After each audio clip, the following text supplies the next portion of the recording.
Hello everyone, hope you're all well. Out with the youngest one again. You know, like people see her and they go, oh, she's so lovely, and you know, they try and stroke and everything, but she's actually the vicious one of the two. The big one, who looks like he's vicious, which he can be a little bit grumpy at times, is actually the softer one, but she's a nightmare. Anyway, we're not here to talk about huskies, we're here to talk about boxing, and I want to talk directly to Eddie Hearn because his arrogance is outstanding. It's outstanding. Now I understand he wants the next pay-per-view stars. Okay, he wants them. He wants to make big ticket sellers in various parts of the country and the world, and there's nothing wrong with that. Nothing wrong with that. That's what he's supposed to do. Okay, that's what all promoters should be doing. But when it comes to the Northeast, what he wants is the next Lewis Ritson, the headliner, the one who sells a whole boatload of tickets, potentially go on and headline St James's Park. Okay, and I get that, but what he's trying to do is do it too fast. That's what he's trying to do. Lewis Ritson would have been a star up here in the Northeast with or without Matchroom. That's what would happen.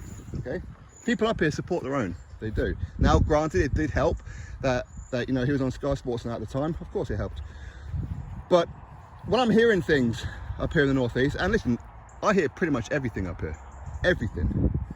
I know practically everyone up here, so of course I hear things either first hand or sometimes second hand, but either way I'm going to find out about it. And I knew about 2 weeks ago or thereabouts that Eddie Hearn wanted to make Lewis Ritson versus Cyrus Patterson. Sorry, about 2 weeks before Cyrus Patterson last fought. Sorry, I knew about that.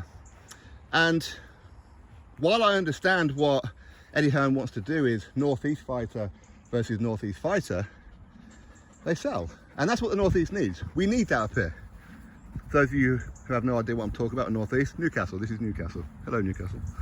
All right, Newcastle, Sunderland, Middlesbrough, Darlington, Durham, so forth and so on.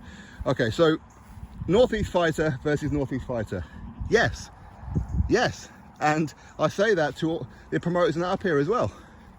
If you can put an area title on the line on your shows, perfect. But when I'm hearing that Eddie Hearn is trying to do it, I'm like, okay, that's great. But the problem is that he's doing it the wrong way. He's trying to get the next Lewis Ritson and get there fast. I don't know what the rush is, but he's trying to get there fast. And I'm getting a little bit pissed off with it, because while, yes, it's interesting to see what could be like a Lewis Ritson versus a Pat McCormack, a Troy Williamson versus Mark Dickinson, okay? But what Eddie Hearn ain't looking at is, yes, Mark Dickinson, Pat McCormack, Cyrus Patterson, Callum French, i.e. the Northeast Matchroom fighters, and Cameron Vong, potentially as well. All of them are prospects, and all of them have the potential to go on and do fantastic things in boxing. They could become superstars, they could be. And the way to do it is to become superstars in your own neck of the woods first, all right? That's how you do it. So he's absolutely correct. But why would Eddie Hearn risk it by putting Mark Dickinson in with Troy Williamson and Pat McCormack in with Lewis Ritson? What, do you think Lewis Ritson and Troy Williamson are over the hill now? Is that what you think? That's silly, that's crazy. Absolutely crazy. Now, I'm not saying that Pat can't win or Mark can't win. I'm not saying that. What I'm saying is, well, what if they don't? What if they don't? You know how social media is. You know how the fans are.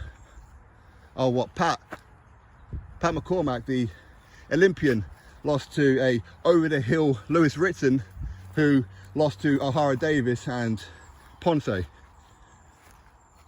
Well, that shows that the amateur system and all that, Pat McCormack's a good amateur, but he's not a very good pro. Basically, because people will be writing off Lewis Ritson, which is weird for me. Lewis Ritson still has a lot of time left and a lot of big fight nights. He does. It's risky. But if Pat beats Lewis, same thing. It's a lose-lose.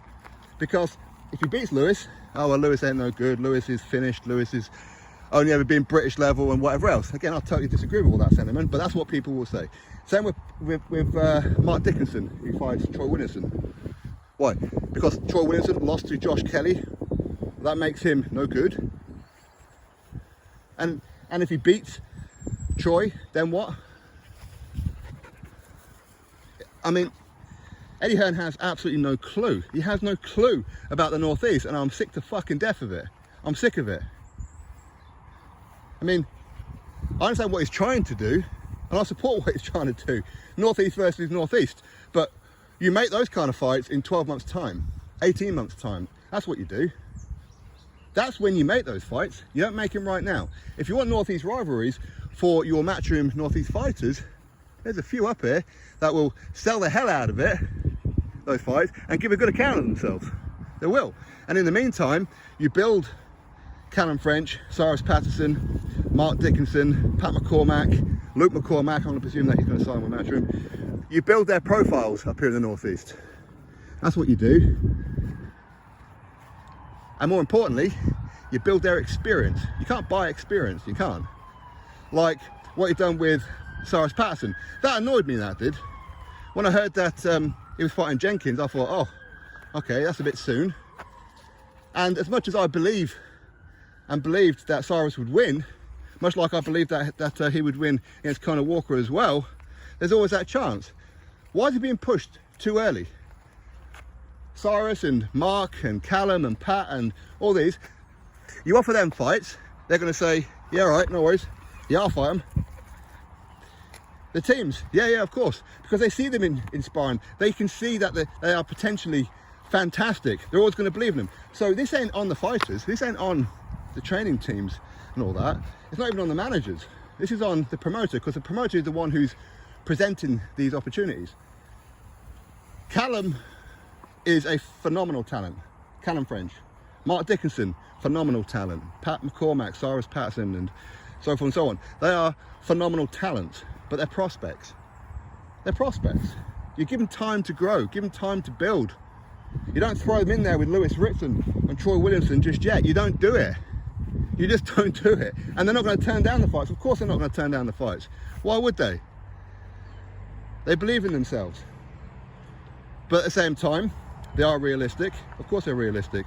But for Eddie Hearn, it's ridiculous. This worries me. This worries me. Because if he wants the next Lewis Ritson up here, he can get it. All of them could be the next Lewis Ritson. They could be, as in big ticket sellers and everything. But there's a way to build them. You put them in there with other Northeast fighters that are going to sell the hell out of the fights, sell a lot of tickets, and give a good performance. Well, they'll give the Matchroom fighters something to think about. You look at Troy Williamson and Lewis Ritson, and you see how far you can push them. See how far they can go. Don't treat them like they're fucking journeymen. That's just mad. That's madness. That's what you don't do. So Eddie Hearn, listen, there's ways to do it up, okay? You don't know Northeast better than what I do. You don't. So listen up. You make these kind of fights in 12 months, 18 months time. Now hopefully Pat will understand, Mark will understand, and everyone will understand what it is that I'm talking about here. Hopefully, but at the end of the day, they are potential superstars, and they can certainly be there. They can get there. They can get there. Just don't push them too early. Don't push them too early. I'm not saying that they can't win the fights, but look what Matchroom done with Cyrus. Cyrus ain't going to say no to a fight. His team ain't going to say no to the fights. Of course not. Again, you see, you have to remember that these fighters, they're all prospects. When opportunities are presented to them, they're not going to say no, because they want to keep on being Matchroom fighters. You're putting their backs against the wall. Cyrus should never have fought Jenkins, but he came through it, fantastic. He should never have fought Conor Walker. Now, I think Cyrus beats Conor Walker 9 times out of 10. Just happened to be on that one occasion, it didn't happen because, as usual, the referee always seems to be very anti-Northeast fighters. He slipped twice, and the referee started counting. So of course he's going to be demoralised. The prospect, Eddie, pull your damn socks up.